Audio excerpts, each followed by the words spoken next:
What's up, y'all? Happy Friday, everybody. Happy Friday. Say what's up as you come in the chat. Okay, so now 1, 2, 3. What's up, y'all? Say what's up. Happy Friday, y'all. Happy Friday. Oh, man. This week, y'all, crazy. Absolutely ridiculous. I think, no, not that one. I have this one. I have that one.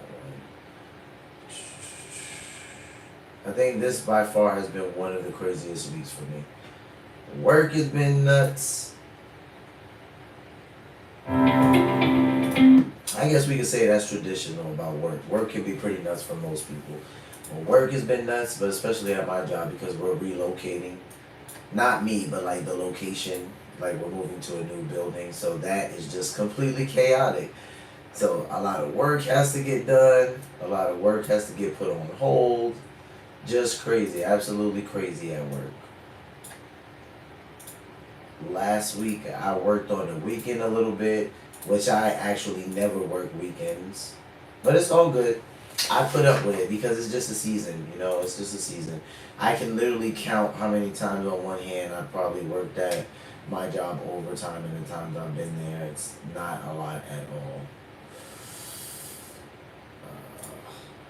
God really did this? I want to tell you. Okay, now let me. Don't spoil it, Cliff. Don't spoil it. Yeah, guys. So relocating at the job, like new location. So everything, instruments being taken down, disconnected, projects being rushed, projects being pushed back, projects being put on hold, projects coming home with me. You know how it is, guys. If you've worked a full-time job, because I know now we have a whole generation that doesn't like full-time jobs. So if you've worked a full-time job and you've done any type of project management or project collaboration, then you know what it's like. So yeah, it's work has been crazy. So that's why sometimes my times on here throughout the week like have varied, but it's a season. So as long as you guys rock out with me, I'm not complaining about it because I understand seasons come and go. So eventually it won't be like this. But right now, it is what it is, guys. Welcome to the Cozy Corner live stream, guys. Welcome to Cozy Corner TV. I am your host, Karen Smith. Call me Q, and we are on the corner. We are on the corner. Welcome to our daily live stream where we stream over here live every single day except for Sunday. And really my intentional time every day during the week with you guys is 4 p.m. I always say from 4 p.m. to 6. That is my sweet spot, the window I would like to be in. But that is a like to have. That is a not necessary. What is necessary is that I show up every day. And right now my season is a little bit chaotic, so hey, it's alright. We're just gonna rock out with it. I'm gonna show up here every day until things calm down, and that's it. We're just gonna flow the way the Lord leads. So let me start to read to you guys what's going to be on the menu for today. Please, ladies and gentlemen, make sure you are regulated, you are grounded, because news can be triggering. And if you are none of those things, do not watch this right now. Please come back and watch it later. But with that being said, first up on the list, WISN 12 News. Shout out to them. I believe this is Wisconsin. Let me double check.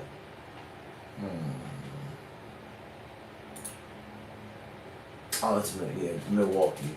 So, yeah, WISN 12. So, shout out to them. FBI arrests Milwaukee judge for obstructing immigration arrest at courthouse. So, that is going to be the first judge news we're going to look at because the thumbnail says 2 judges were arrested. Then we're going to hop over to KTSM 9 News. This happened in New Mexico. Former New Mexico judge. I think they meant to say New Mexico because it says NN instead of NM. So I think that's what they meant. Wife arrested in Los Cruces. So we're going to take a look at that. So we got an ex-judge and his wife arrested.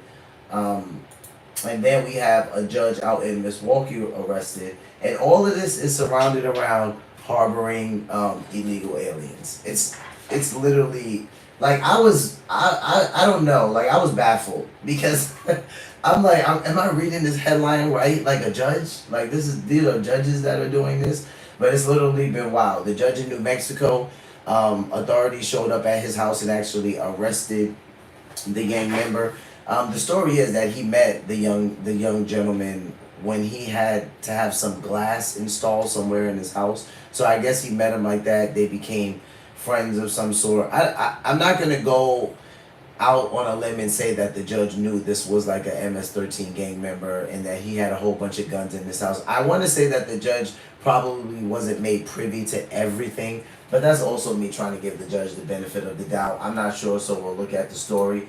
Again, with the Milwaukee judge, this was a female judge, and she eluded authorities crazy because they were waiting outside of her courtroom to arrest the man, and she tells them that she like saw him running in another direction, or he went like, I don't know, out of the courtroom somewhere. It's kind of crazy. So these are two judges we got doing this type of buffoonery. So we'll look at that story. Then we're going to switch over to 9 News Australia. Shout out to them. When Trump walked out of CNN TV interview in 1990. So I wanted to pull this up because this is something that I've talked about often here on the live.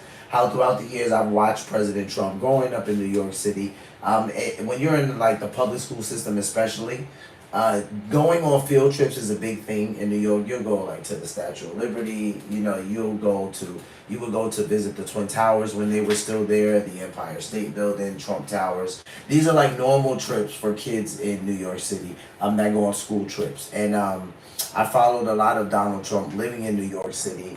You know, being able to go to the Trump Towers, be around them, visit some of his establishments and things he owned just living in New York and being from New York. So I followed him throughout the years. He used to say little things like, you know, he's not sure if he would ever really entertain the presidency, but there were people asking him this question for at least 25, 30 years.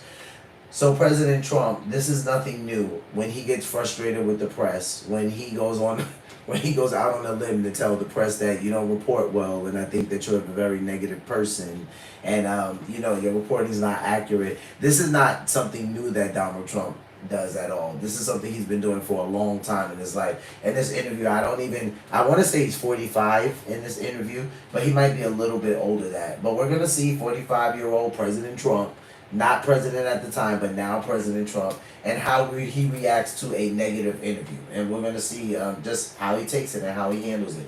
Then we're going to switch over to Bill O'Reilly. Shout out to Bill. Trump defeats 60 Minutes. So we're going to take a look at that. Bill O'Reilly talks about him loving 60 Minutes for a lot of his life and how it was the main thing that he watched that inspired him to really get into journalism, and that he lamented when 60 Minutes really changed and went far left. So far left to the point where President Donald Trump was being bashed, editing interviews, doing all kinds of things that's not true journalism or true factual reporting. So we'll take a look at that.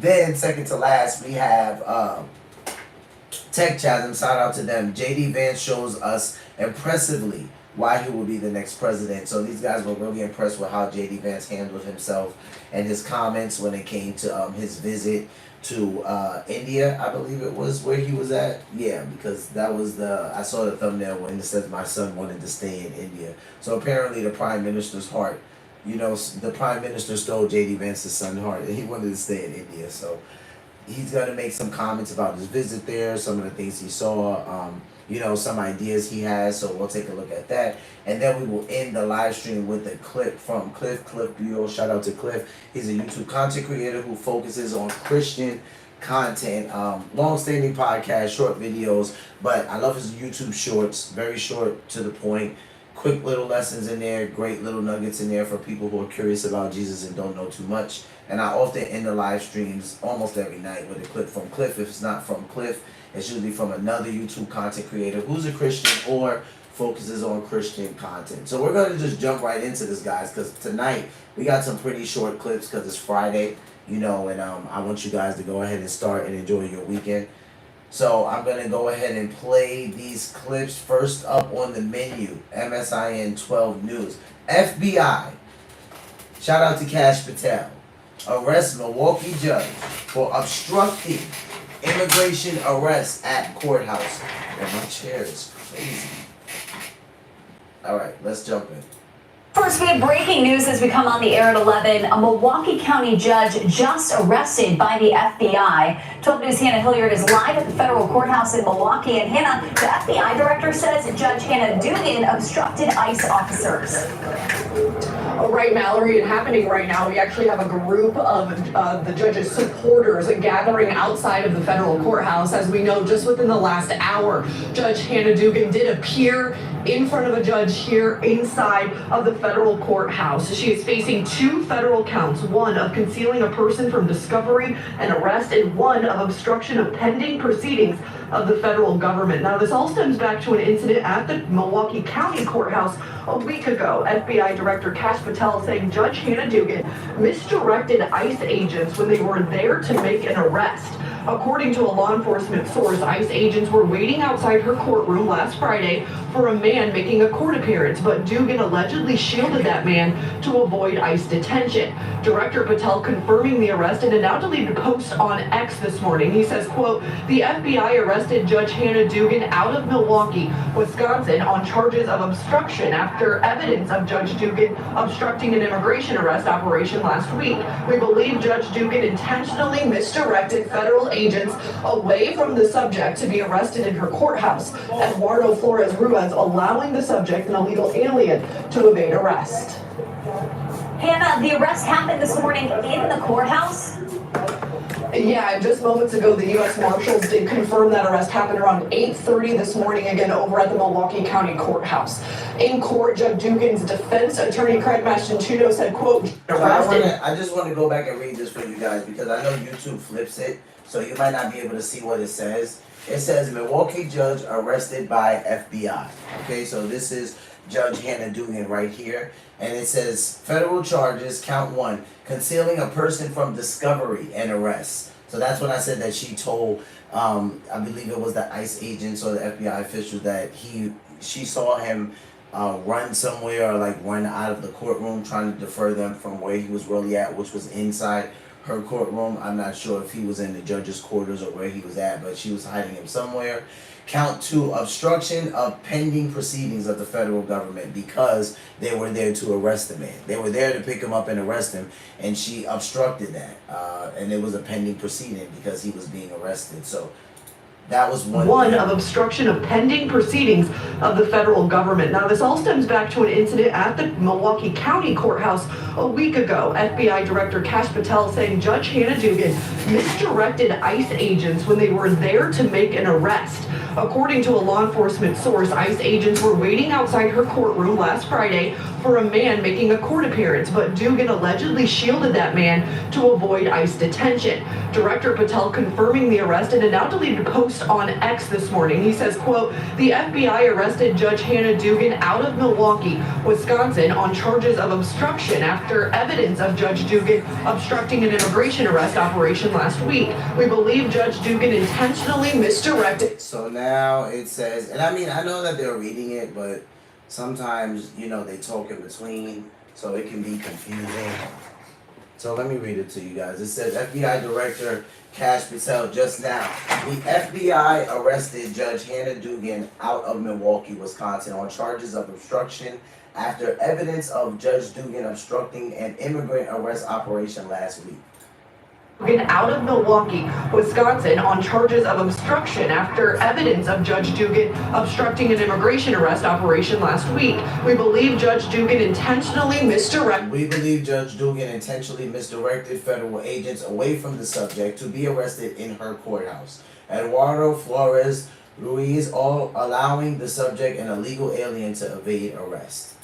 Federal agents away from the subject to be arrested in her courthouse. Eduardo Flores Ruiz allowing the subject, an illegal alien, to evade arrest. Hannah, the arrest happened this morning in the courthouse. Yeah, and just moments ago, the U.S. Marshals did confirm that arrest happened around 8:30 this morning, again over at the Milwaukee County Courthouse. In court, Judge Dugan's defense attorney, Craig It says Judge Dugan wholeheartedly protests the arrest and believes it was not made in the interest of public safety. That's her defense attorney. Trudeau said, quote, Judge Dugan wholeheartedly protests the arrest and believes it was not made in the interest of public safety. This is a story we will continue to track throughout today. Hannah Hilliard reporting live from the federal courthouse in Milwaukee. Hannah, thank you for that update. Milwaukee County Executive David Crowley is responding to the arrest. He wrote, David Crowley said, Milwaukee County Executive, he said, like any individual in this country, I believe she is entitled to due process. We should let the facts come to light and the legal process play out. quote, like any individual in this country, I believe she's entitled to due process. We should let the facts come to light and the legal process play out, end quote. Congresswoman Gwen Moore. Yeah, Representative Gwen Moore, a Democrat from Milwaukee, she said, federal law enforcement coming into a community and arresting a judge is a serious matter and will require a high legal bar. Also releasing a statement moments ago, quote, federal law enforcement coming into a community and arresting a judge is a serious matter and would require a high legal bar. She goes on to say, quote, I am very alarmed at the increasingly lawless actions of the Trump administration and in particular ICE, who have been defying courts and acting with disregard for the Constitution, end quote. Milwaukee County Chief Judge Carl Ashley released a statement moments ago as well, saying the Judicial Code of Conduct restricts judges from commenting on pending or impending matters in any court. Judge Dugan's court calendar will be covered by another judge as needed. We will certainly continue to follow the story on air and on the 12 News app.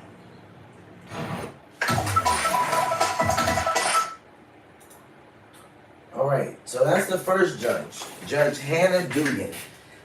What do we think about this?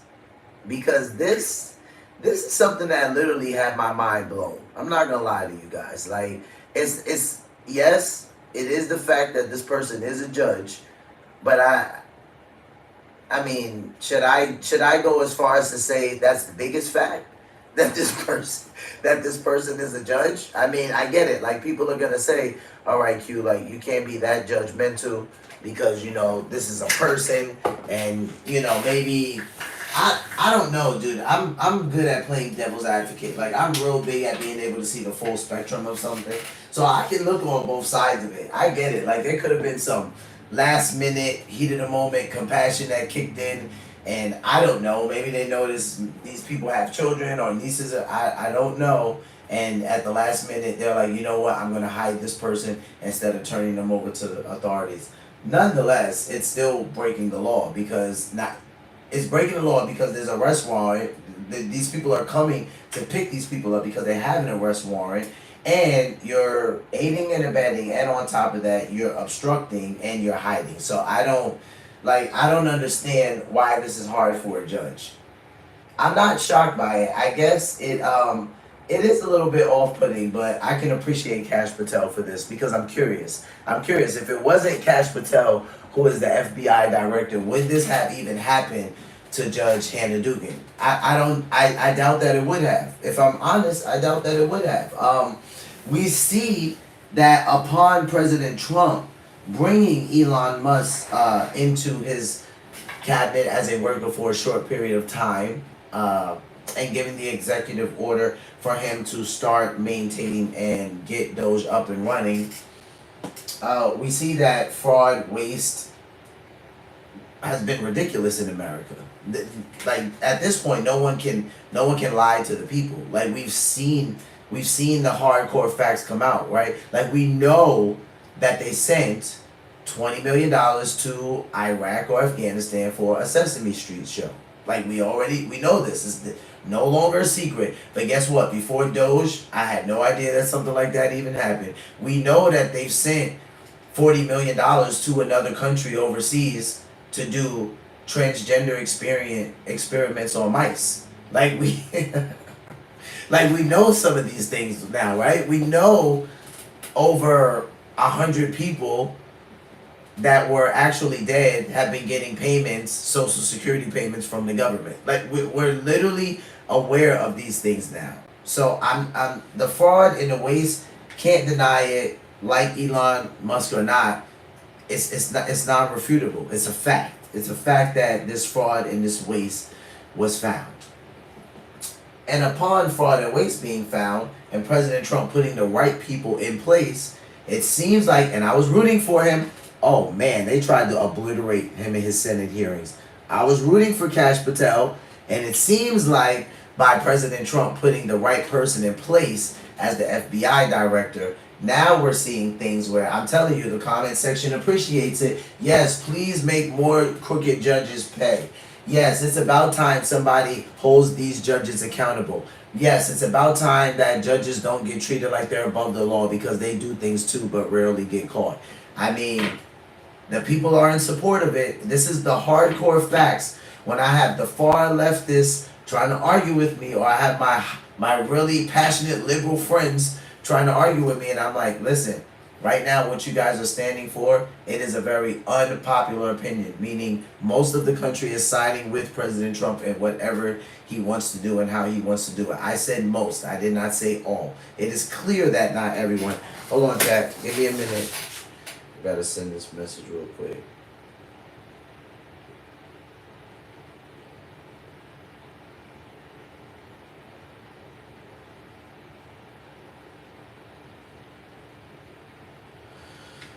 Alright. My bad, y'all. I gotta hit my mentor up. He's also a very dear pastor to me, but my mentor. So we can't deny these things. We can't deny the fact that even though you might not like President Trump, I get it, might be a Democrat, all that good stuff, we can't deny the fact that the man has put people in place that are getting the job done. They're getting the job done. Now, you might not like how the job is getting done. You might not like who he chooses to do the job. But nonetheless, the goal is for the job to get done, right? So Kash Patel is doing what he said he would do. He said that he was going to come in there and he was going to hold people accountable, right? He's not playing. We're seeing judges get arrested. I can appreciate Kash Patel. I rock with Kash Patel. I like him. I wanted him to become the FBI director. That is a 10-year appointment, and I don't know who would go against this appointment when the last FBI director clearly had some knowledge of the first assassination attempt on now President Trump. I don't know who. Did you guys watch the Senate hearings? This is part of the reason why when I jump on live and we're talking and I say why we exist here is to give people the knowledge, the education, you know, the tools so that when they go to the poll, they're not going to the polls ignorant to vote for whoever, for whatever, just because of whatever, right? Like, we're going knowledgeable and understanding, like, okay, this person stands here, they line up with me on this, this, and this. This is the reason why I'm voting for this person, right? Not because I'm Democrat to the day I die, or I'm a Republican until the day I'm not here anymore. It's not because of things like that. The man is putting the right people in place who need to be put in place to get the job done, whether we like it or not. Second judge up on the hit list, up on the chopping block, out in New Mexico. He's arrested. Wife is arrested. Why? MS-13 gang member living in the house. They met the gentleman because they needed some glass installed in their house. I'm not sure if this was a door or a window or what it was, but that's what they said. He installed some glass. And they became friendly. I don't know the backstory to this. If I might dig more into it. I don't think I actually care that much about the backstory.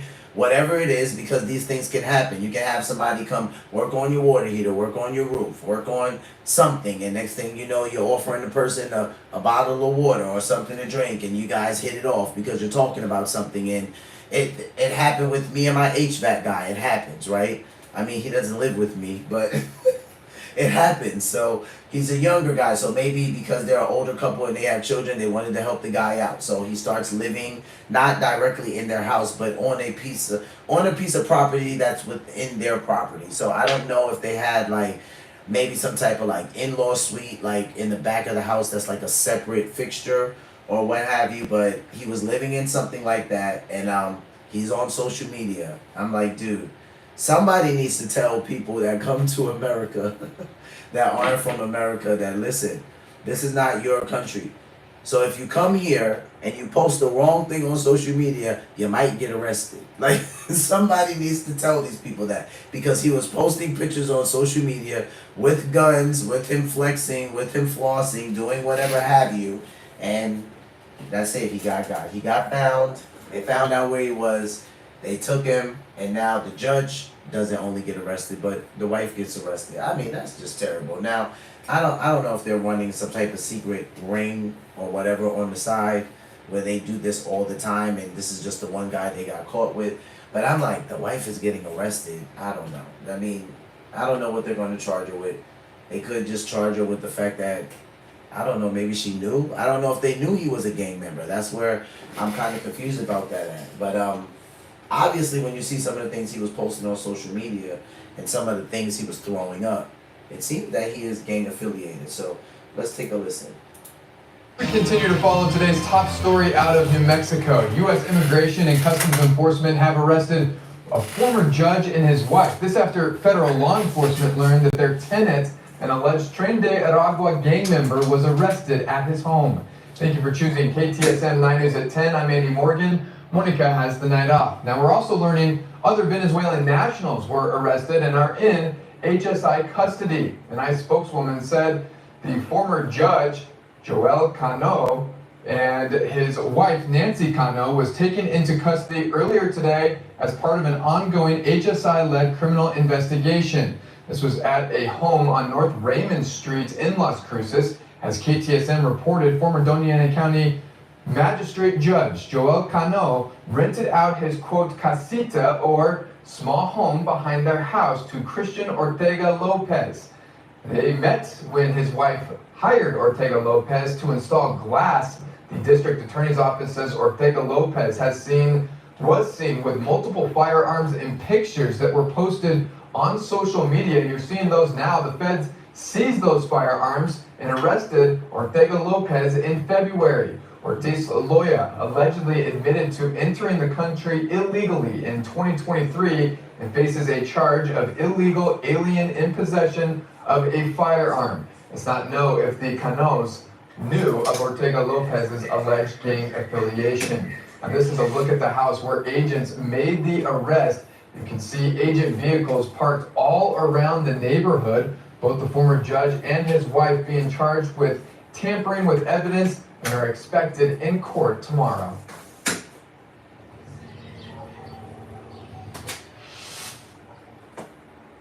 Initially, we came back here to arrest his wife, and as we started obviously conducting our interviews and started looking at evidence, we subsequently arrested Chicano as well. The couple is being interviewed and could face additional charges depending on that outcome. Officials have not provided further details on the Venezuelan nationals who were also arrested. We are following this story closely and will bring you the latest as soon as we learn more. Are you looking for the most affordable way to add electric heating and cooling to your older home? If that's the case, then you're going to want to take a look at this new system that we just finished unboxing called a ductless mini split. Not only can it keep your home nice and cool and up to 120 degree weather, it's also going to keep your house warm all the way down to negative 20 degrees. But the benefits don't stop there, because it also happens to be the most efficient system on the market, and you're going to...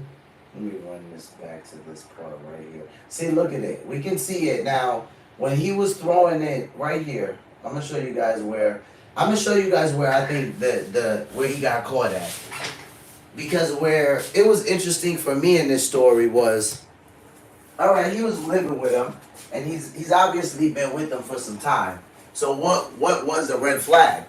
Like, the judge is not gonna tell on him, right? Nobody knew. So what was the red flag? Here it is. As KTSM reported, Boom, right there. What is this? IG or something like that? Yeah, I think it is. Or TikTok. Christian Ortega. Him right here, right? Okay, chilling, fine. Looking friendly. Got a couple emojis here showing he's thankful. That's the ex-judge, is it not? Yes, it is. Okay. former Doña Ana County Magistrate Judge. What's this? Christian Ortega again, cap cut, so he edited this one.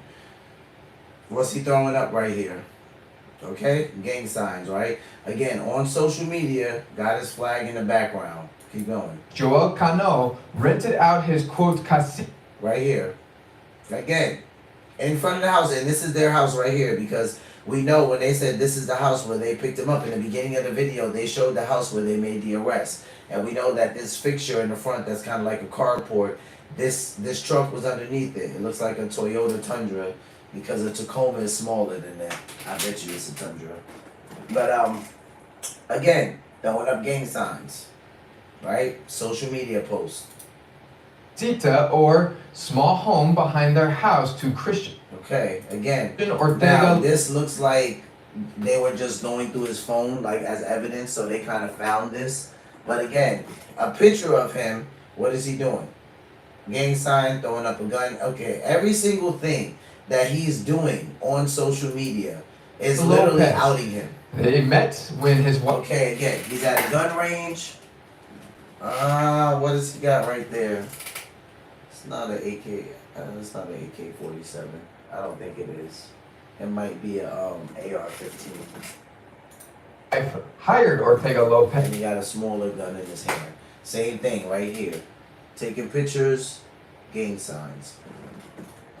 As to install glass, the district attorney's office says Ortega Lopez was seen with multiple firearms in pictures that were posted on social media. You're seeing those now. The feds seized those firearms and arrested Ortega Lopez in February. Ortiz Loya allegedly admitted to entering the country. Faces a charge of illegal alien in possession of a firearm, alleged Tren de Aragua gang member.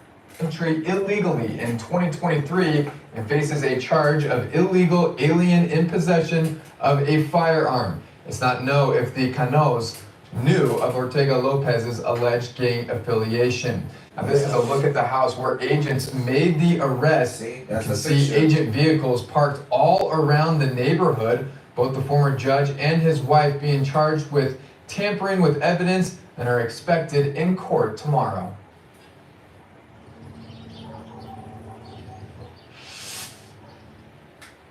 Now, what I am interested about is the tampering with evidence part. I wanted this to play all the way through because this is a pretty short clip, 2 minutes and 22 seconds. And then I wanted to go back and react with you guys.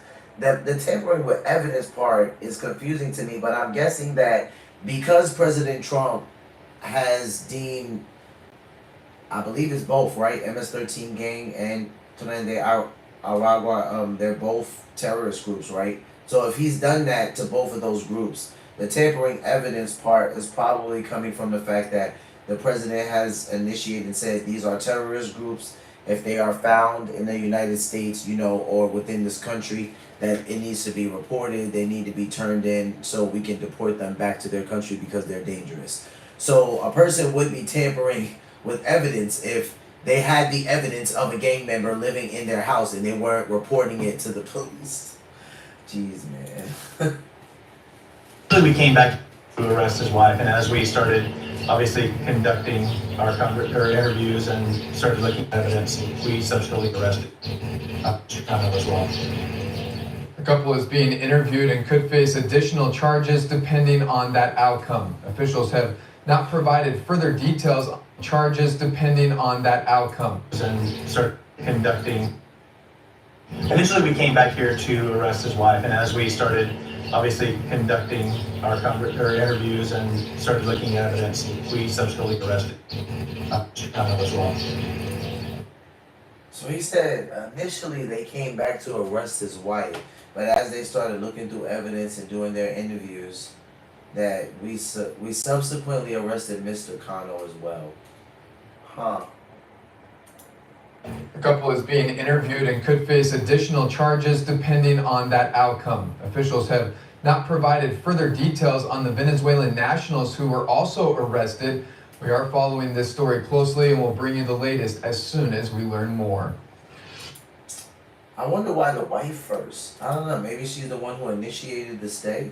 Maybe she's the one that said that he could stay here. I don't know. Maybe she's the one that was the most friendly, or I'm not sure about that. So that's something that if this continues to go on, which I believe it will, because we're gonna have to end up seeing if the judges get any time for obstruction, what kind of disciplinary action they face. I know one is an ex-judge, and the first judge that we looked at, she's already been arrested. So I'm not sure if they'll be able to return back to duty. I doubt it, based on what President Trump has declared and what was found out. But we'll keep following it to see closely what happens. So we're going to switch gears, guys, and jump over to 9 News Australia. It says, when Trump walked out of CNN TV interview in 1990. All right, guys. I said it earlier in the live when I first started. This is classic Donald Trump, right? Again, if you've been following him, then you know that This is Donald Trump when he was in his 30s, 40s, 50s, 60s, now 70s. So what we're seeing is not something that's super new. It's not something we've never seen before. It's just probably very shocking to some. So let's take a look at how President Trump handled a bad, what he believes was a negative and a very, let's say, attacking interview. He felt like he was being attacked. So let's take a look. This is exactly the interview with somebody else. Really. Another Donald Trump TV interview walkout has been unearthed by CNN.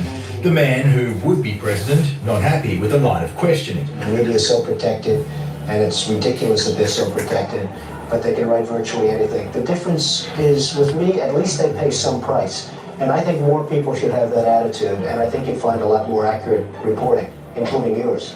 What was inaccurate so far? I thought your demeanor was inaccurate. I thought that questions that you were posing to people in my organization were inaccurate and false and unfair. Well, questions by definition can't be inaccurate. The questions. Well, I think the questions themselves were put in such a way that made them statements, and they became statements as opposed to questions, and I think that's not good reporting. Such as? It doesn't matter. I mean, I don't think your viewers would be very interested in it, nor do I want to embarrass you. Well, I don't think it would be, but let's talk about what we talked about yesterday. Those in the financial community are talking about, and we talked about this on the phone, who have said, and this is them saying it, not me. This is them? What do you mean by them? This is one or two people, and what about the positive people? 5 or 6, but the ones who said negative things and... Here we are. Well, that's Back to the negative. Back to the negative. Back to you know what? Do this interview with somebody else. So we talked about this yesterday on the phone. This is exactly do the interview with somebody else. You don't need this. Do it with somebody else. Have a good time. Frankly, you're a very negative guy, and I think it's a very unfair reporting. Good luck. That's what's weird. Sorry to feel that way.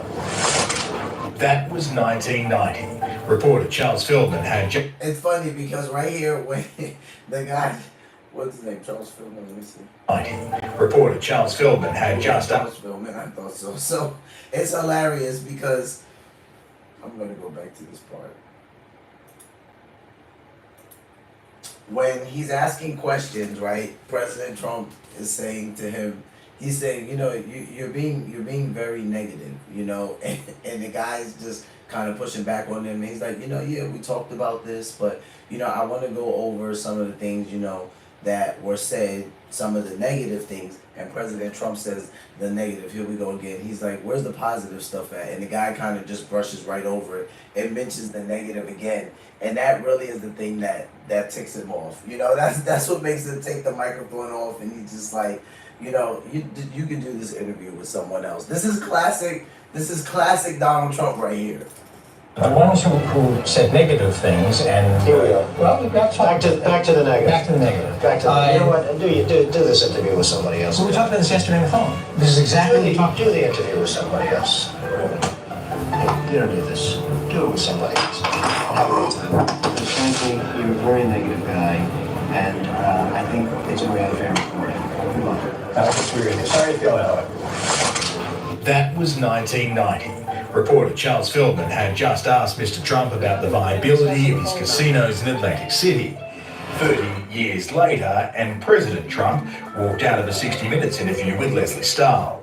The president posted a glimpse of the interview last week to undermine the official CBS version, but it still drew 17 million viewers, the show's largest audience in 2 years. Do you know what you told me a long time ago when I asked why you keep saying fake in the media? Yeah. You said to me, I say that because I need to discredit you so that when you say negative things about me, no one will believe I don't you. have to discredit you. But that's what you You've told me. discredited yourself. You know, I didn't want to have this kind of angry. Of course you did. No, I didn't. Of course you did. No, I didn't. Well, then you brought up a lot of subjects that Well, I said were I'm going to ask you inappropriately brought tough up. questions. They were inappropriately But- brought up, right from the beginning. No, your first question was, this is going to be tough questions. Why? You don't ask Joe Biden. I saw your interview with Joe, the interview with I Joe never Biden. did a Joe It was Biden a Joe. interview. The interview, 60 Minutes. I see Joe Biden giving softball after softball. I've seen all of his interviews. He's never been asked a question that's hard. Okay, but forget him for a minute. No, but you You're start with president. me. You're president, and Excuse me, Leslie, you started with me. Your first statement was, are you ready for tough questions? are you? That's no way to talk. That's no way to talk. At this point, one of our producers interrupted to advise about the time remaining in the interview. I think we have enough of an interview here, Hope. Okay, that's enough. Let's go. No, this is what I'm saying. Like, when a person shows you who they are, believe them the first time. He did this at 48, and he's still doing it at 78. Let's go. Let's go meet for 2 seconds, okay? Thanks. I'll see you in a while. Thanks. Be careful. Shortly after, White House Press Secretary Kayleigh McEnany delivered Trump's long-awaited healthcare plan. Leslie, the president wanted me to deliver his healthcare plan. It's the loading. Oh my God, this is his healthcare plan. Yes. Okay, Kayleigh, thank you. You're welcome, and the vice president will be with you shortly. Okay. And the president's not coming back? The president is giving me a lot of time. It was heavy, filled with executive orders, congressional initiatives, but no comprehensive health plan. Oh my goodness. So yeah, I just wanted to show you guys that because sometimes, you know, if you do your research and you take the time out to kind of figure out who you're dealing with, what I'm working with, you know, where is this guy actually coming from? Like, is Trump a troll or is this just like who he is? And this is why sometimes you guys will hear me say certain things about President Trump on here. Like, yeah, me saying I won't bash my commander-in-chief, a lot of that is just me serving in the military, and it's just not something I'm going to do whether I agree with who it is or not. But when I'm sitting here and I'm defending Trump in any way that people feel like I'm defending Donald Trump, it's not necessarily a defense more than it is like I've watched the guy historically. So if you've watched him, then there's just certain things that you're aware of. Like when people are like, it just disgusts me how he treats the press. Like, I don't understand how a president could act like that. I'm like, Donald Trump has been like that with the press since he was in his 30s. But I guess they thought because he was going to become president that he would polish it, maybe tuck it away, not show it so much, but that's subjective to who the person is, right? Some people will do that. So they come off with a more polished appearance in public. Obviously, Donald Trump does not care about that. That's why he hasn't changed it in all of the years. So we're going to switch gears, guys, and jump over to Bill O'Reilly. Shout out to Bill. Trump defeats 60 Minutes. So we just watched, towards the end of the last clip, it was his 60 Minutes interview with Leslie. So let's take a look at why Bill O'Reilly is saying that President Trump has defeated 60 Minutes. Let's find out what's going on. When I was a young journalist, I watched 60 Minutes every week, okay? Because it was the best. Good investigative reporting, hard hitting, not a lot of ideology. And then when I advanced my career, I became friends with Mike Wallace. Some of you know that. He was the guy that influenced me the most. He's tough, good interviewer. I knew Don Hewitt, who was the founding producer of 60 Minutes. Both Hewitt and Wallace admired, maybe that word's a little overstated, but they respected, that's a better word, the O'Reilly factor. Because I was tough. And they made it right. Now, both were liberal men, but they didn't allow the ideology to drive their reportage. I think that's a fair statement. Okay. But then 60 Minutes took a turn. I'll get to that. I was on there twice, featured twice. Okay? Both times they treated me very, very fairly. So keep that in mind. I'm going to play you a clip in a minute. The current executive producer of 60 Minutes, Bill Owens, yesterday quit. He said, quote, over the past few months it has become clear that I went up. So this is Bill Owens' resignation memo. It says, over the past months, it has become clear that I would not be allowed to run the show as I have always run it, to make independent decisions based on what was right for 60 Minutes, right for the audience. I'll be allowed to run the show as I always have run, to make independent decisions based on what was right for 60 Minutes, right for the audience, unquote. So Owens quits. So why? Because CBS Paramount wants to sell to a company called Skydance, which is run by the son of Ellison, the billionaire, okay? And that deal has to be approved by the federal government, the FCC. Enter President Trump, who's suing 60 Minutes for $100 billion. Okay, might be a little much, but that's what he's doing. Trump says that 60 Minutes helped Kamala Harris in violation of election laws in 2024 by editing some of her stuff. And that is a pending lawsuit. Now keep in mind, in order for Paramount CBS to sell... So you guys remember that interview, right? That was an interview. I definitely covered some of it because it was around, it was before election time. And I think it was around the time when I did come back to YouTube and I started going towards news, politics, conservatism, liberalism, like basically reacting to that type of stuff. So this was...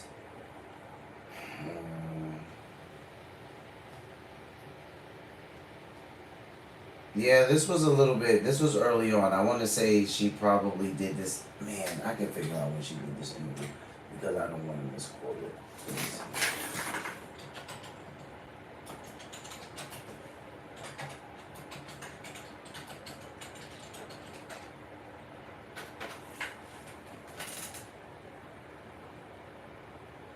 October 7th, 2024. Yeah, October 7th, 2024. And, yeah, I remember the gentleman. I remember the day this video dropped. It was crazy because so many people were like, word salad Kamala, because the way she was answering the questions. But during that interview, there was a question that they asked. I want to say that it pertained to what was going on with Israel. And I believe the host asked her something to the effect of like, what do we need to do, or why hasn't Joe Biden been able to come to a ceasefire, and what are you going to do different to be able to get there? It was somewhere along those lines, the questions that was asked, and she answered it. I have no idea what she meant by it, and I watched it. So that tells you guys exactly where I land with that. So you can go back and watch it. It's October 7th, 2024. And you can tell me what you get from it. Because the way she answered it, I was just like, okay, I don't know. You didn't answer the question, right? But apparently there was an edited version that came out to where I don't know if they like completely cut that question out and it was like a small jump. Like a scene jump to where like she was talking, or maybe they tried to smooth it over so it looked more natural. But whatever it was, because President Trump watched it live and a couple of people watched it, it literally became this big thing. Like, oh, they edited her interview, they asked her a question and she couldn't even answer it, but now it's no longer in the interview. So this is something that Bill O'Reilly is saying right now President Trump is suing for. The fact that 60 Minutes tried to help Kamala Harris's campaign by basically editing a video where she answered a question terribly, and the American people would have been able to see this is a terrible answer, so they edited it out. So this is one of the reasons why they are being sued by President Trump, because he believes by them doing that they were trying to aid and help Kamala Harris with her campaign. Which if I'm honest, I don't feel like he's wrong. Stuff. And that is a pending lawsuit in dollars. Okay.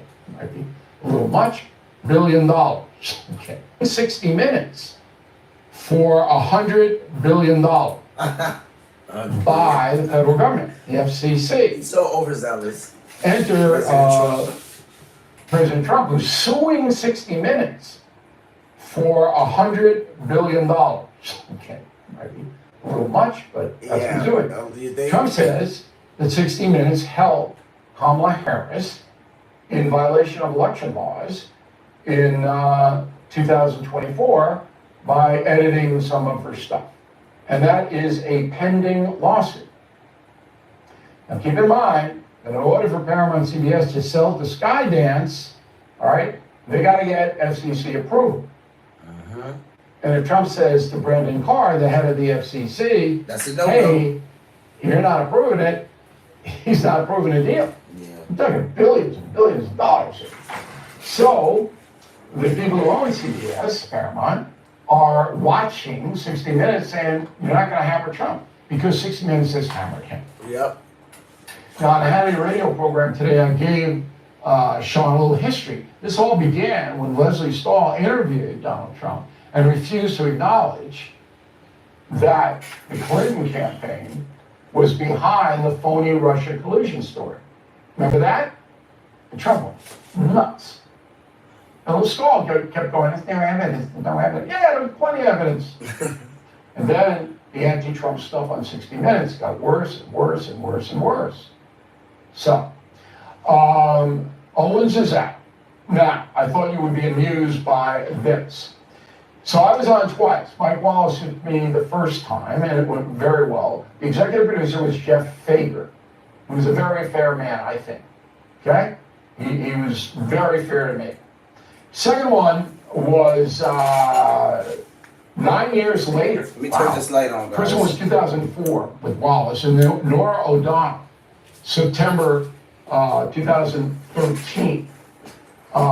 She began quoting me about my grammar school experience. Roll the tape. Starting in grade school, I disobey the rules, mock those in authority, and brazenly challenge the accepted wisdom. My behavior back then was not much different from what it is today. And ain't America great? I was a little thug, and now I'm getting paid millions of dollars for being a big thug. That's Bill O'Reilly when he's younger. So this is why I like Bill O'Reilly now. I mean, when he was younger, I'm not going to say he was bad. You know, of course, a lot more opinionated, much more brash, you know, than he is now. I feel like in his older age, he's a lot more graceful, you know, and he's very, I think right now he's very well balanced. I do. A lot of people who don't particularly care for him, they might not, you know, like him too much. When I say very balanced, I mean in the sense where, let's just say if I compare him to like a Bill Maher, I feel like Bill Maher is becoming more balanced, right? Over the last couple of years, we've seen him move more center opposed to being far left. But Bill Maher will tell you, because I watch quite a lot of Bill Maher in his interviews, and he will tell you that he's still a liberal. You know, he still loves the Liberal Party, still very much a Democrat, but he always goes on record to say, I'm an old school liberal, you know? So he will say things like, if you want men playing in women's sports, I'm not going to agree with you. Like Bill Maher will say things like that, you know? So I can just appreciate the balance that Bill O'Reilly comes with now, because he's been doing this a long time. So you could say that, you know, God made sure by the time he got to this age, he would be nice and well balanced. So a lot of younger people coming behind him, you know, could come behind him and actually, you know, use him, report some of the things he's reporting, use him as a great source. He's been in the game a really long time, 45 years. I mean, if you guys don't know who Bill O'Reilly is, you can just go on YouTube and look up an interview with that was supposed to happen between I want to say Cameron and it's not Jim Jones is not who I'm thinking about, but it's I have to go back and look it up. I talked about this on a prior live stream. It's two rappers, and I think Cameron is one of them, and they were going to meet with Bill O'Reilly, and it's just the way he was talking to them was so reckless. But I mean, it was funny, you know. He was challenging the lyrics to their song, you know, and he was asking them, you know, about the lyrics to their song, and you know, kind of like why, you know, they're putting it out there, or you know, what are they getting from it, or what is this supposed to be doing for people, you know. And he was a lot younger during that interview. I want to say he was probably around this age we see here, or maybe even younger than that. But yeah, even there's been rappers that he's sat down with over the years, lots of famous people. He's a good friend of Stephen A. Smith. They do a couple of things together. So I appreciate Bill O'Reilly at this point in his life, where he's a lot more balanced than what he was, at least in 2013. But you have children. You don't want your children to act like thugs. Sure I do. I want them to challenge the conventional wisdom. I want them to debate. I want them to be honest people, and I want them to develop a conscience and to speak out about what they feel is right and wrong. Of course I do. But you weren't challenging conventional wisdom as a kid. Sure, you were just misbehaving. Well, you can call it misbehaving, and I call it a lively quest for intelligent debate in the third grade with Sister Lorana. Fortunately, she rejected my request and categorized me as a miscreant. Miscreant. Now, I have to say, I've always respected 60 Minutes. I lament the political nature of the program. And here's something interesting. It began to get political under Barack Obama. Yeah. When Steve Croft, an excellent reporter, became Obama's best friend. Obama's go-to guy. Now, in order to be a president's go-to guy, you gotta be a little light on him. Okay? And when Croft would interview Obama, he would give him the benefit of the doubt. It wasn't like me interviewing Obama. Yeah. I was very respectful to President Obama, but I was challenged. So that's when 60 Minutes kind of veered into liberal Democrat territory, and it has stayed there ever since. Thank you for watching. To view full episodes of the No Spin News anytime, sign up to become a Bill O'Reilly. Shout out to Bill O'Reilly and the No Spin News. So yeah, that point that Bill makes is interesting. He said it started under Obama. Let me see. Obama. I was the guy when Steve Croft, an excellent. Yeah, Steve Croft. So when him and Obama became really close, that's when things started to change, he's saying. And he's saying whenever Steve Croft would interview Obama, he would give him the benefit of the doubt, give him a lot of spoon-feed him questions, softball questions, like President Trump said regarding Joe Biden. And Bill says, when I interviewed Obama, like, I was respectful towards him, but I also challenged him. So there's a big deal there. He says that ever since that point, 60 Minutes has gone, I would say extreme left liberal, right? And it hasn't moved since then. I could agree to this because growing up and watching the older adults in my house watch news, 60 Minutes, it was a thing. It was a thing. I'm not going to sit here and say it's not. I've known about 60 Minutes probably, I don't know, since I can remember seeing it on TV 9 years old, 10 years old, like, when they used to do it, it just used, I don't know how they introduce it now, but it just used to be the big, like the big clock on there, and you would like hear the ticking, and that's how, that was 60 Minutes, it was a very, very, well-known, source, a news source, a lot of people loved it, a lot of people swore by it. So I was actually wondering, when did this become so liberal, so left, to the point where, it seems like whenever they're interviewing like Republicans or conservatives that it's a problem.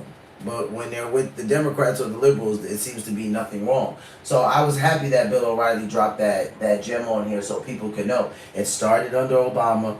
What a shocking coincidence, Mr. Obama. And it's never left since then. All right, guys. So with that being said, we are going to switch gears.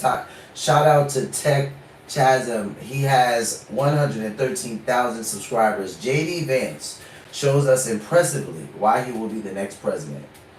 Okay, guys. This is not a known fact, but this is something that a lot of people are hoping for. And when I say a lot, I mean a good amount. I'm talking about the night. I remember the night when the official count came in and we knew that Donald Trump won the presidency. You literally had the chat blowing up because I watched the whole thing and I said I will not go to sleep until I know who it is. You literally had the chat saying like, yes, now all we got to do is get JD Vance in there in 2028. They were already calling for this like the day that President Trump won. So we don't know if JD Vance is going to run yet. That's still to be determined.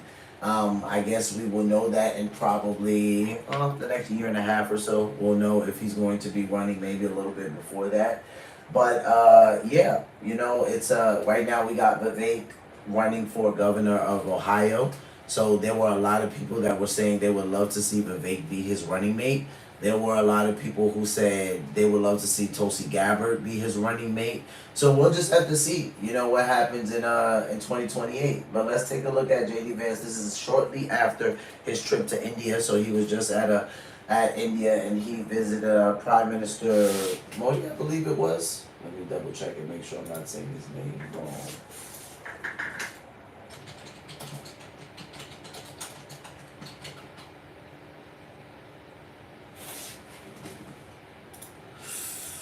Yep. Sri Narendra Modi. So Prime Minister Modi, that's who he was with today.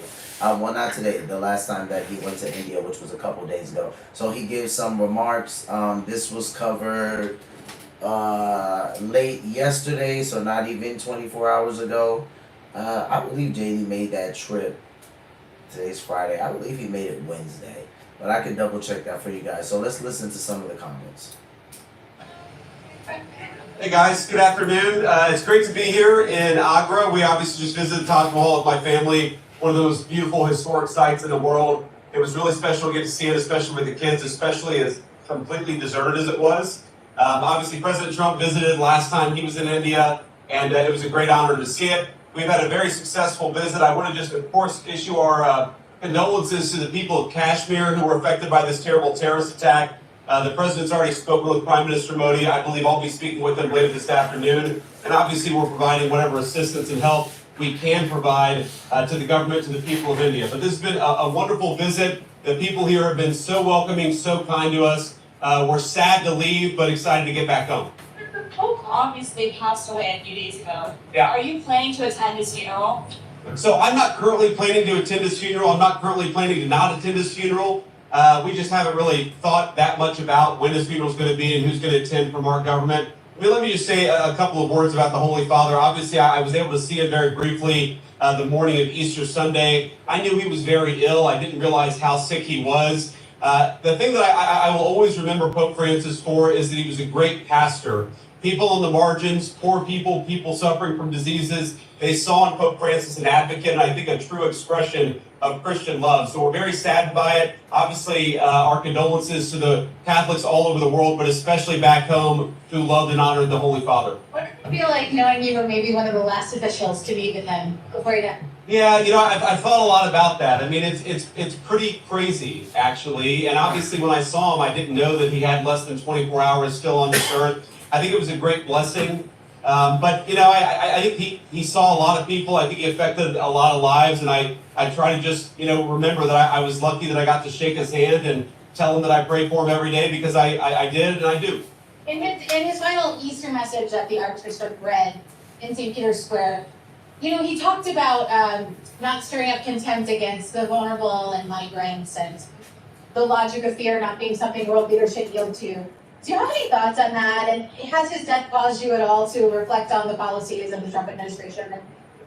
Well, I think that obviously a lot of people, especially in the American That was a press, good made question. the Holy Father, his entire legacy, and even his death about American politics. I think it was obviously a much broader figure than the United States of America. He represents over 1 billion Catholics worldwide. Yes, I'm aware that he had some disagreements with some of the policies of our administration. He also had a lot of agreements with some of the policies of our administration. I'm not going to soil the man's legacy by talking about politics. I think he was a great Christian pastor, and that's how I choose to remember the Holy Father. That was a good way to answer, JD.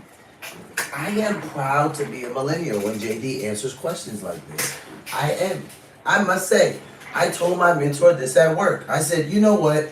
With JD Vance being a millennial in the White House, I'm not that worried about my generation, but I will say this because we could be a bit overzealous. He's either going to make this thing look real good for millennials, or he's going to blow it up. It's only going to be one or two things he's going to do, right? I think he's done well so far. I think that he answered that beautifully. I really do. Because I could see the trap that they were trying to bring him into. They're talking about the Pope, and I think it was distasteful. They're talking about the Pope. The man just passed on. He's in the presence of the Lord, and they want to know, hey, the Pope didn't agree with some of your policies. And, with you being one of the last people to meet with him, did that make you reflect on, some of the policies you're putting out there? And JD Vance is not going for it. He's like, I'm not going to ruin a man's legacy by associating him with politics. And he shouldn't do that anyway, right? But not that the church is to stay away from politics. That is not biblical, people. Let's all say it together in the classroom. It's not biblical for Christians to stay away from politics, right? We can see Jesus interacting with political figures in Scripture. We can see his disciples interacting with them. So there's nothing wrong with that. But JD is trying to be very careful here and respect the Pope's legacy. The man just passed away. He has a family. And you want to talk about policy. Of course you do, because you are the mainstream media. That's why you want to talk about policy. Nonetheless, I think that he answered this beautifully. The next vote continue in the direction that Francis took the church, or would you like a more traditional path? I won't pretend to give guidance to the Cardinals on who they should select as the next pope. We've got plenty of issues to focus on in the United States. I'll just say a prayer for wisdom because I obviously want them to pick the right person. I want them to pick somebody who will be good for the world's Catholics. But I'll let them make that decision, and obviously they're entitled to do so. He said, "I'll just say a prayer for wisdom." That's it. W millennials in the White House, bro. That's it. W millennials in the White House. They tried to get him again. They tried to get him to chime in on the next pope just because he's the vice president. My man said, "I'll just say a prayer for wisdom." That is, JD, I'm proud of you today, JD. Question on Secretary Pete Hegseth. There's been staffers who've come out saying that he's not fit for the job. Do you still have confidence in the secretary? Look, I have 100% confidence in the secretary. I know the president does, and really the entire team does. Fit for the job. But I'll let them make that decision, and obviously they're entitled to do so. Question on Secretary Pete Hegseth. There's been staffers who've come out saying that he's not fit for the job. Do you still have confidence in the secretary? Oh my God, they're always talking about Pete Hegseth. I feel, sometimes I do feel bad for the guy because I'm like, remember now, Matt Gaetz was up, and I'm just thinking to myself like, which one would they have talked about the most? I do think if Matt Gaetz was a part of President Trump's cabinet, a lot of focus would have been on him. But I think because he's not there, like Pete's getting the brim of it, and I'm like, oh man, ever since those signal text leaks, it's like they won't get off him. Have confidence in the secretary? Look, I have 100% confidence in the secretary. I know the president does, and really the entire team does. It's one of the most bizarre things about the Hegseth nomination. From the very beginning, the media seemed to want to tank it. And when they failed and they got confirmed, they decided they wanted to keep on that effort to destroy Pete Hegseth as the man that's the Secretary of Defense. I think he's doing a great job. I think that he's brought a certain spirit back to the Department of Defense.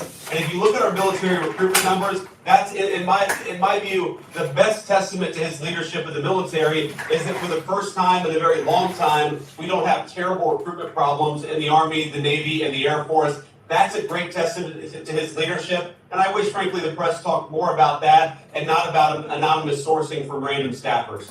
Okay, the reason why he said the Army, the Navy, and the Air Force, I had this on one of my live streams, so I want to say this was probably like news moves fast. So let's say 3 weeks ago, where JD Vance visited a military base and he was talking to some of the people on the military base, and he talked about the fact that every single branch wasn't hitting their recruiting numbers except for the Marine Corps. Hoorah, simplify. Shout out to my Marines, because that's what we do.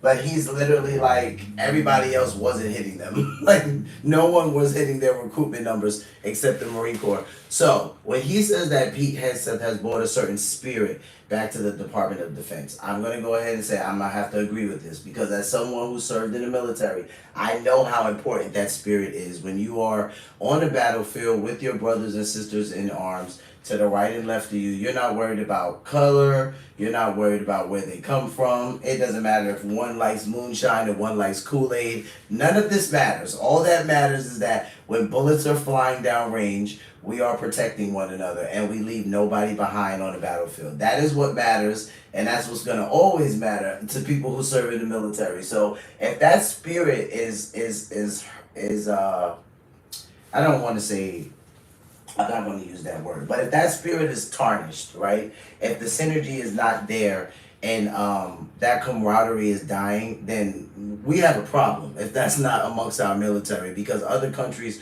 are going to try to promote that. The United States does it very differently. They don't do it out of fear, and a lot of countries do it very fear-based. So when he says this, I'm gonna have to agree with him on this as a Marine, right? As somebody who served in the same branch as JD Vance, and understanding what spirit he's actually talking about, the spirit of camaraderie within the military.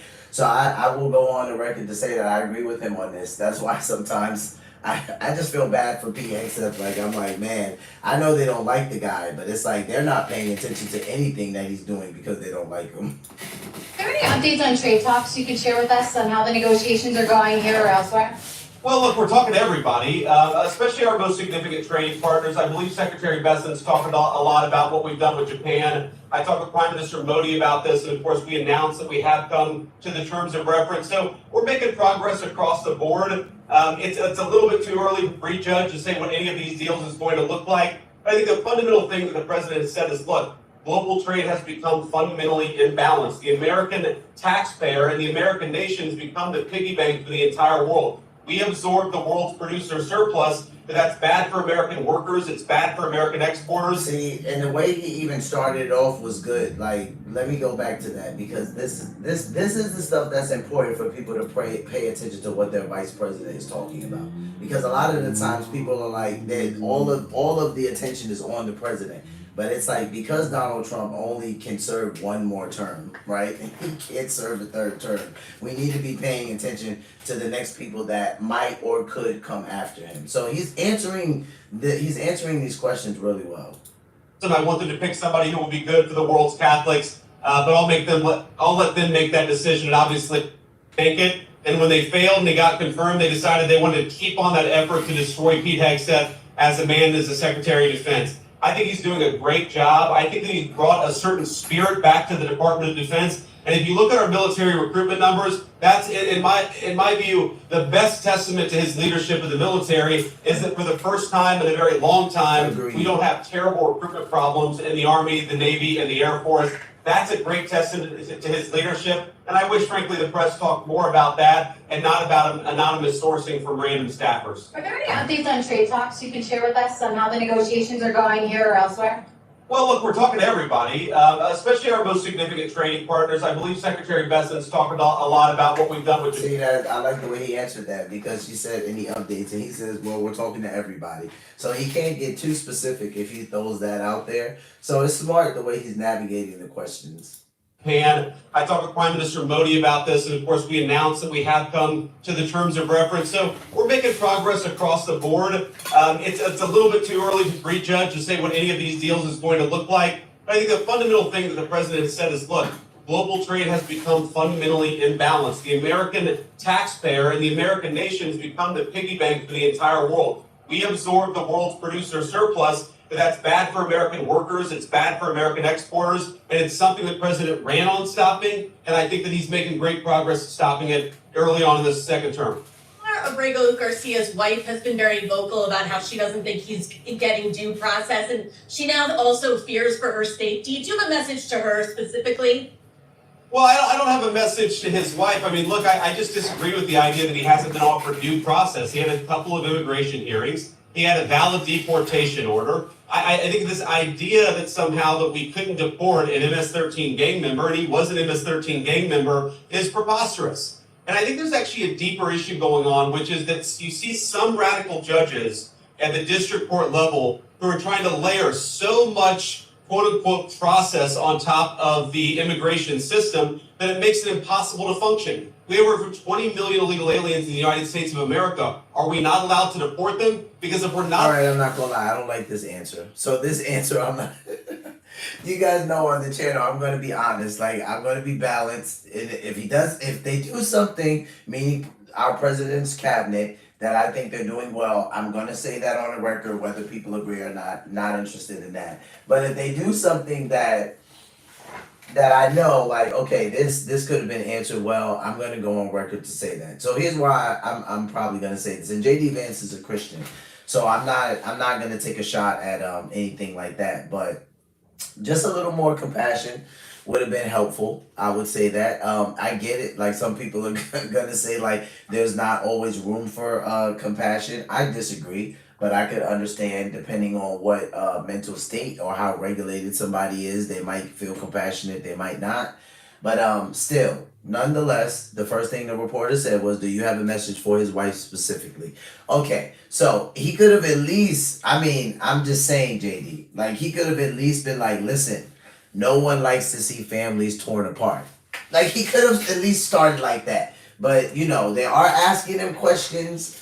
He is right near the planes. He could be ready to leave. He could be a little bit distracted. I'm just saying, if he would have inserted that in the beginning first, hey, we don't like to see, no one likes to see families torn apart, and that's obviously not the goal of the government. And this man was proven to be an MS-13 gang member, per the courts, right? And this was a 2-court, not a 3-court. So in order, this would be a court that's higher than let's say a trials court, so it was an appellate court, right? So this court is saying that he was an MS-13 gang member, right? They also said that there is a deportation order at play and that he is in the country illegally. Now, if he would have went that route, I feel like it just would have been a little bit smoother, because the beginning doesn't sound that compassionate, and then he kind of goes into the numbers and all the illegals, and I'm like, all right, JD, it's giving a little bit that I don't care, right? And I don't think he doesn't care, but that's what I feel like his answer is giving a little bit.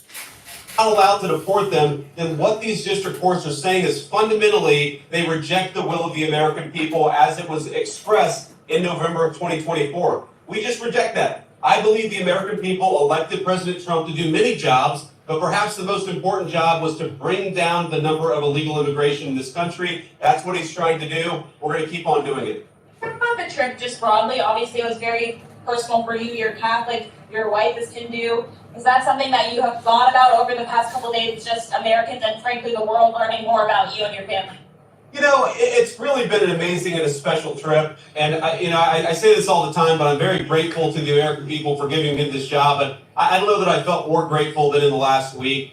To be able to go to Good Friday services at the Vatican, really the capital of the Catholic Church in the world, to be able to spend Easter Sunday we were steps away from the tomb of St. Paul, one of the great evangelists in the history of Christianity, and then to come here to India, the birthplace of my wife's parents, and get to experience this beautiful country, the culture, the food, which my kids have become really obsessed with. My son said Indian food in America is good. Indian food in India is really, really good. And so we've had just a great time, a great trip. I think we've done a lot of good for the American people. We've done the people's business. But it's been incredibly personally enriching and rewarding, and we've had a good time too. Another question about back home.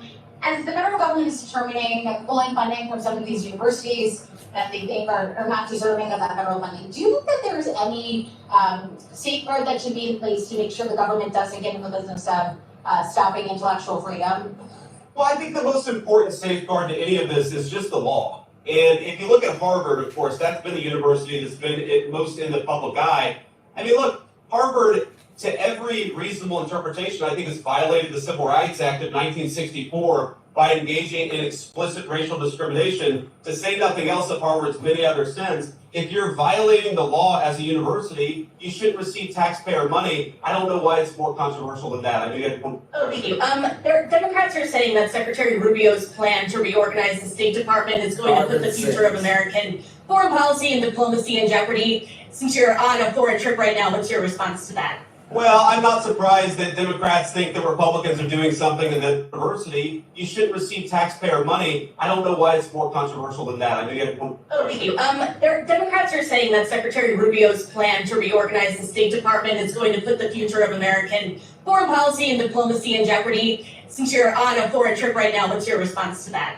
Well, I'm not surprised that Democrats think that Republicans are doing something and that it's bad. That seems to be the entire narrative. Did she say Democrats? Receive taxpayer money. I don't know why it's more controversial than that. Thank you. Democrats are saying that Secretary Rubio's plan to reorganize the State Department is going to put the future of American foreign policy and diplomacy in jeopardy. Since you're on a foreign trip right now, what's your response to that? Well, I'm not surprised that Democrats think that Republicans are doing something and that it's bad. That seems to be the entire narrative of the Democratic Party. They have no ideas for how to alternatively govern this country. And I guess if they think that the foreign policy of the last Democratic administration was such a success, we had war in Europe, we had war in the Middle East, we had hotspots breaking out all over the world, and we had a growing trade imbalance, which was making Americans poorer and less worse off. I think that departing from the Democrats' foreign policy is exactly what we're elected to do. And I think Secretary Rubio, it's a very common sense idea, which is some of these institutions become so sclerotic. They do things the same way again and again and again. And he's coming into a department saying, yeah, it's got a lot of good people, but it's also got some institutional bureaucracy that needs to be fixed up. I think that's a reasonable thing to do, and I think the Secretary is exactly the person to do it.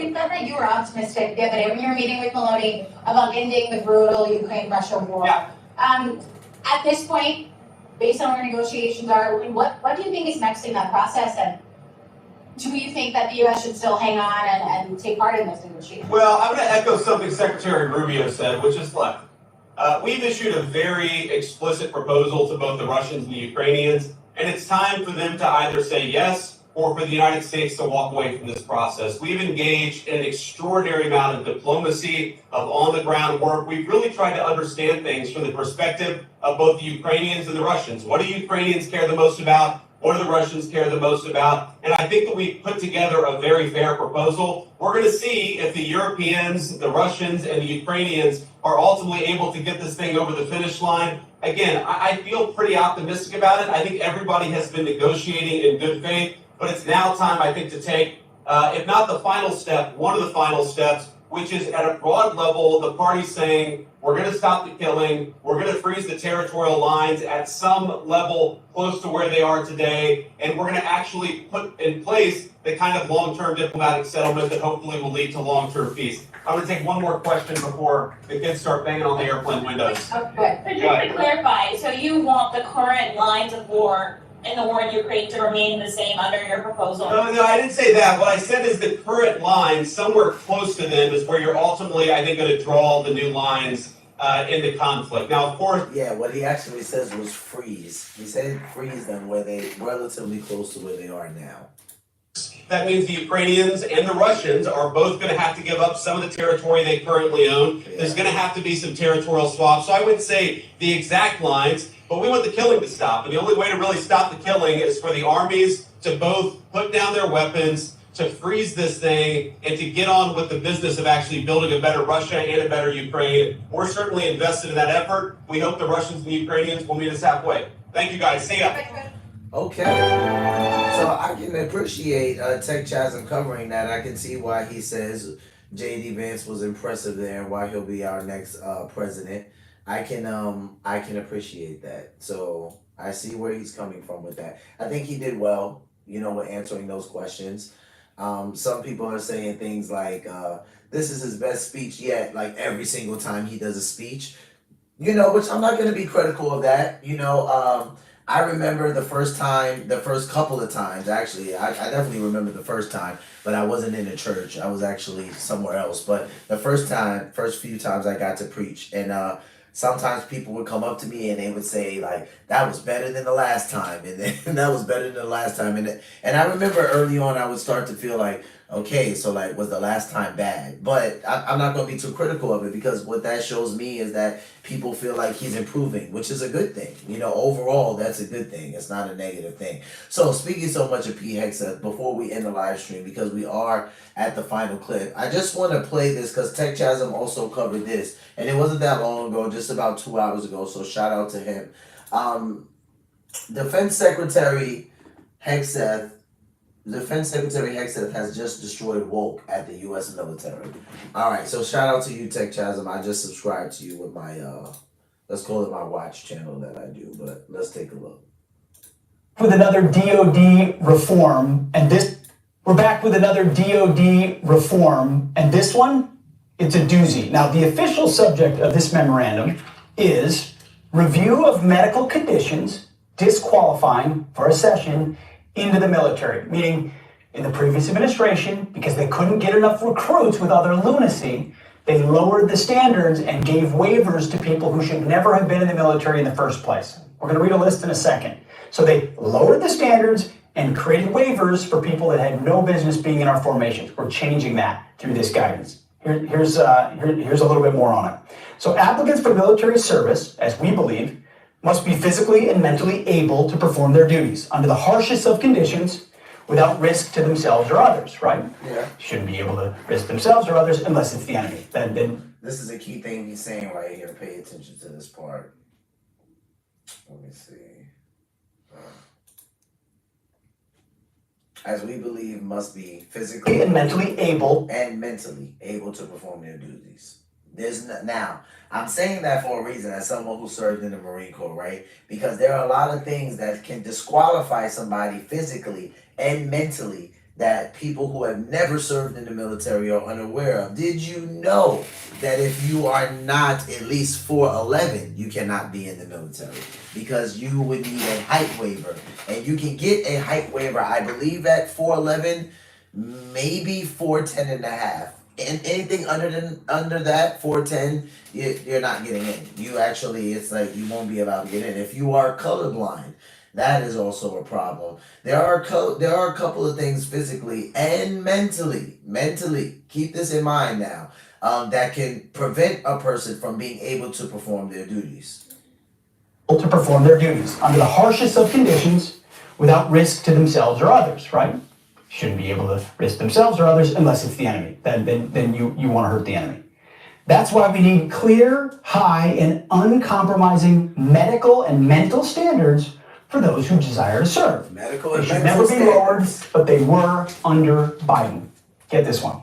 So this is current DoD policy that we inherited. It still permits medical waivers concerning medical conditions like schizophrenia, congestive heart failure, cystic fibrosis, and chronic use of oxygen. Now there's one more that I didn't know what it was, so we had to look it up. Current DoD policy still allows for paraphilic disorders. Service members need to be medically ready to fight. Paraphilic disorders, what was that, a cut? Paraphilic disorders. Service member. It was a cut. Huh, I wonder what he cut out.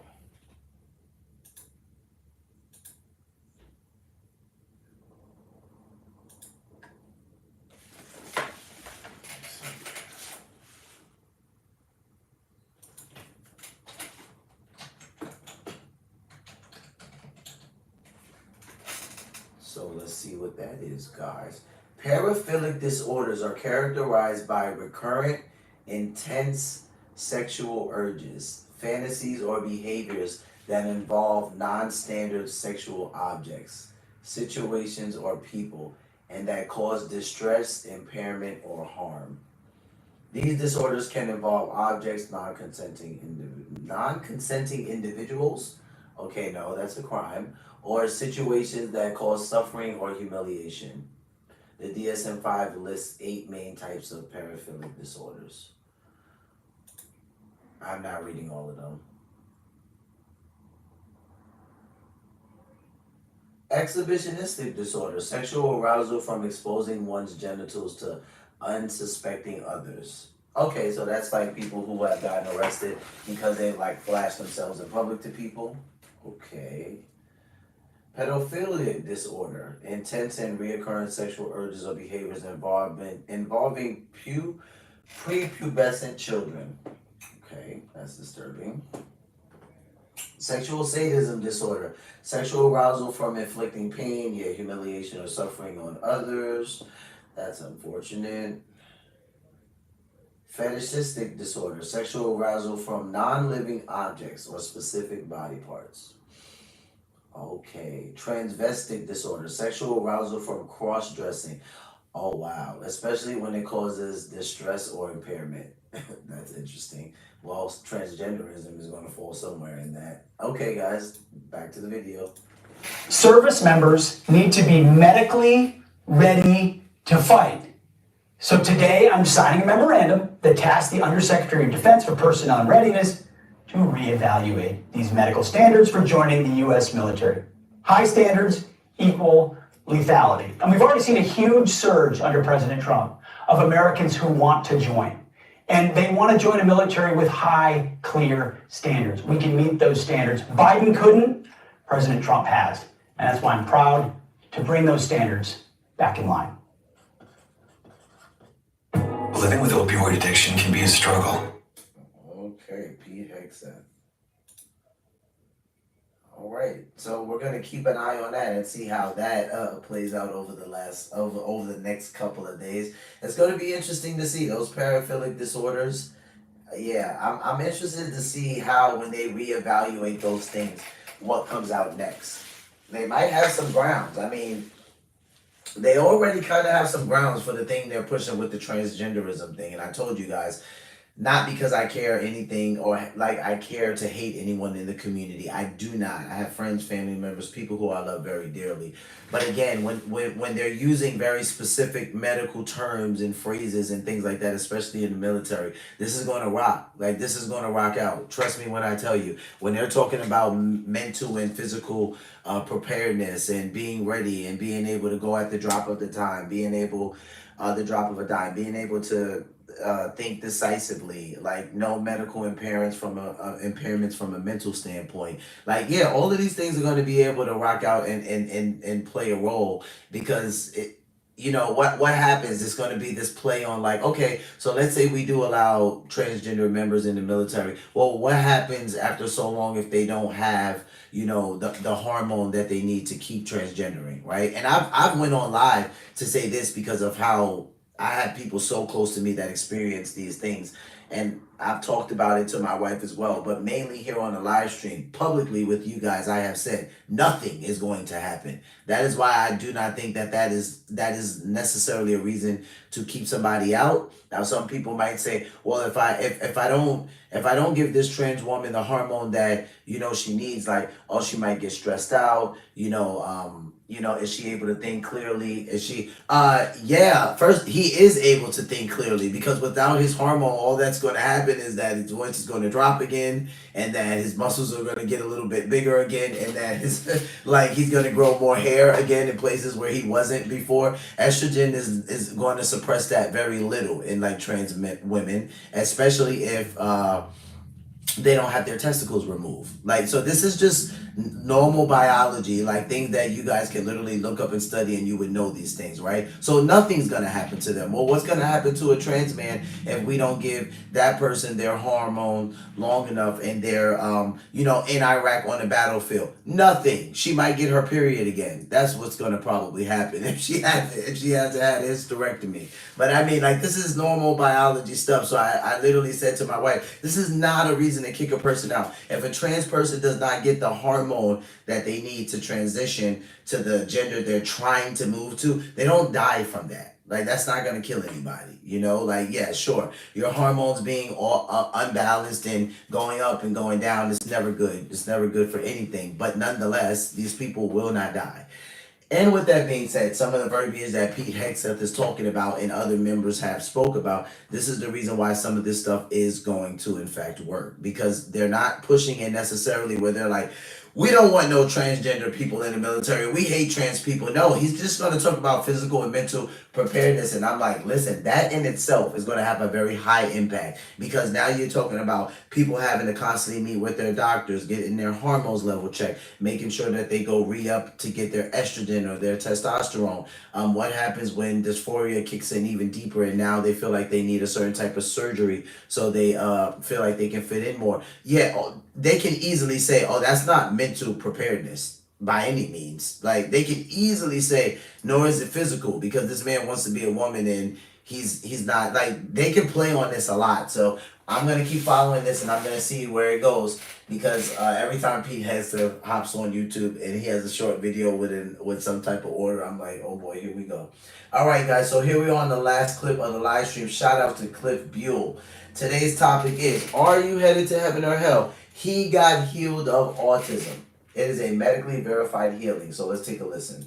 God really did this? I want to tell you guys a story about how God delivered me from autism and speech impairment. What you're looking at right now is a 12-year-old document of me when I was 4 years old, doctors telling me that I have autism and speech impairment. They told my grandparents and my mother that I wasn't going to be able to talk when I'm older, that I would need assistance from adults when I get older, and that I would need a lot of help. And shockingly, throughout my school years, I went from autism to ADHD, to ADD. And there was one thing some of my family members didn't do was give up on me. They stayed persistent and praying against what the doctor said over my life because it was also a big attack on my academics. And now I'm here preaching, praying over people, prophesying over people, casting demons out and healing the sick. God really... That's an amazing thing. Yeah.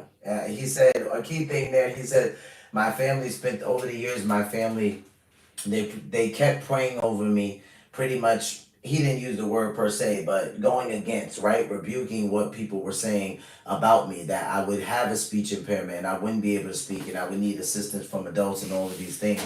And then he's like, now, I'm here preaching, I'm praying over people, I'm casting demons out. He's doing the work of God in his life, and he was healed from autism. Some people are gonna be like, Q, this is fake. How do I know that this is real? Well, because God's real. God is real.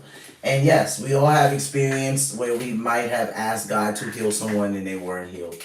Or for someone to live and they didn't live. And I think to some extent, to some degree, we all have dealt like that.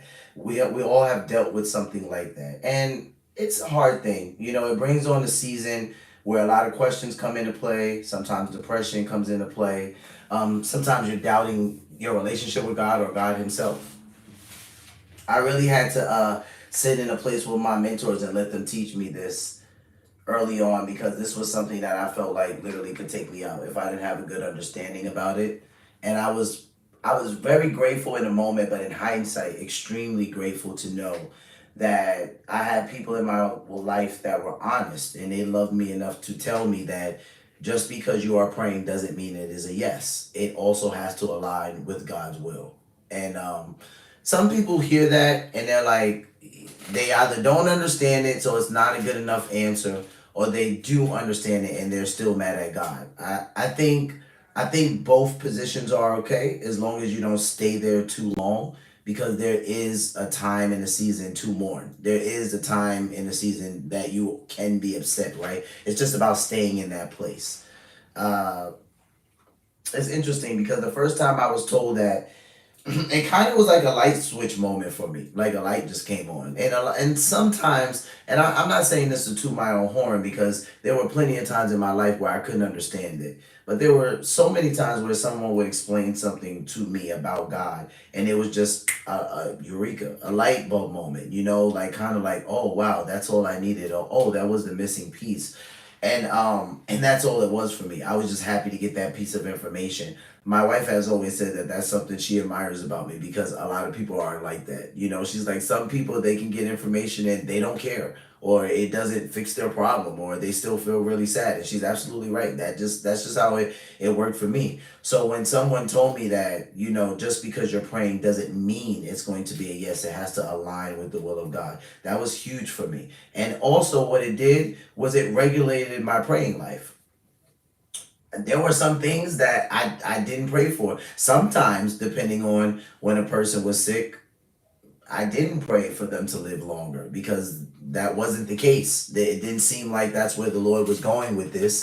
I would be receptive enough to get the report from the doctors, but I would also have enough wisdom to know, okay, if this is it, if the Lord's saying this is where the road ends, then this is just where the road ends. It took time to get there. Like, that's why I said, trust me, guys, I'm not tooting my own horn, because this is not something that I arrived at in a day, a couple months, not even a couple years. It took some time for me to get here, because like most people, I have had people very close to me that have passed away or died, and I'm like, why?